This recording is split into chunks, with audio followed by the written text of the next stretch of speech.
game week's finally here. Get a chance to go play in the Aflac Kickoff game in Mercedes-Benz.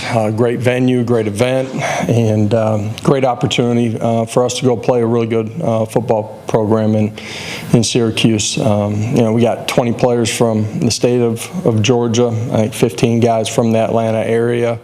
They're going to have a lot of family and friends at the game. So a great way for us to kick it off and find out where we're at. So I'll open it up for questions.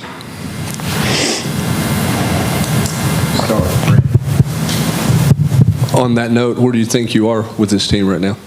I like, who they are, how they compete, how they've grown.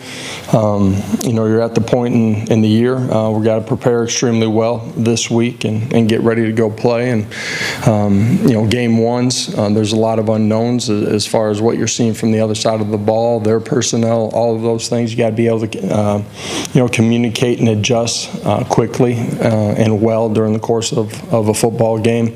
But I like this team that we have, and they've handled themselves with great maturity. They've been extremely competitive. They've continued to grow. We need to do that this week and then go play. Adam, and then Josh, what do you typically find out about your team in the first game that you never know about in camp? Well, at the end of the day, it's the first time that you're playing in front of a packed stadium. There's knowns and unknowns of what you're seeing on the other side of the football, their ability to communicate, and all 11 play as one. For some of them, it'll be their first live action in college. The physicality and the speed. Running through the tunnel, it's different. Everybody remembers their first time inside of a packed stadium of this size. I certainly can remember mine. You get between the white lines, it's 11 on 11, and so being able to settle into the ball game, do your job at a really high level, are all things that are going to be really important. Coach, with so much notable roster turnover this season, changes at quarterback, running back, and other positions, especially on defense, what steps has your staff taken to make team chemistry and continuity a top priority this offseason? Yeah, it doesn't just happen on game week. It's something that we're intentional on when we get back in January and start our offseason every single year. You guys have heard me say young guys don't have time to be young. That's in how they approach everything they're doing every day. Our veterans doing a great job leading those guys, helping them grow as men and in the game as they, embark on a college career and, handling everything that comes with it. It's constant growth, and as far as building continuity or connection as a football team, those are things that we're always diligent in. That happens when you're inside of the building, in the weight room, on the practice field, but also carving out moments outside of the normal football action to develop relationships. Rob, then Ryan. Coach, just the level of confidence you have in your quarterback and receivers, since there's really no body of work among those guys there. How do you? Yeah, I really like all of those guys. In the quarterback room, you've heard me talk about, the three guys that competed during the course of training camp. You've heard me talk about the wideouts. I love the traits. They've all been healthy here the last, week and change. And so I'm excited about that group. Don't have time to be young, play young, but I expect them to be ready to go play the way that they've practiced. Do you anticipate Boo Carter playing on Saturday? Yeah, anticipate that. For all of us during the course of this week, it's still, learning, earning, and taking a job and proving that you're ready to. What are the challenges preparing for the Syracuse offense that has a lot different personnel compared to last season? Yeah, a lot of different personnel. All their shift trade motions, the communication is going to be important. I said it earlier, but tying all three levels of your defense together is going to be important in this. You got to be able to win one-on-one matchups with the way that they spread the field too. That's in your secondary, but that's also winning one-on-one matchups up front. Ryan.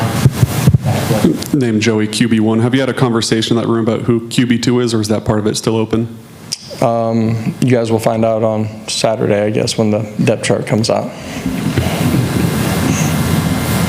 To the back of Rick. Coach, how important will the role of the tight ends be in helping Joey adjust and ease into this new season as he takes over? Yeah, important for them to be in sync in the pass game, but as a tight end, you got multiple things that you got to do. They got to be elite at what we're asking them to do in the run game in the core, and then obviously in protection at times as well. In this football game, all 11 being on the same page, doing their job at a really high level is important. You got to be efficient first and second down, and that's a part of creating big plays too, and being able to convert on third down.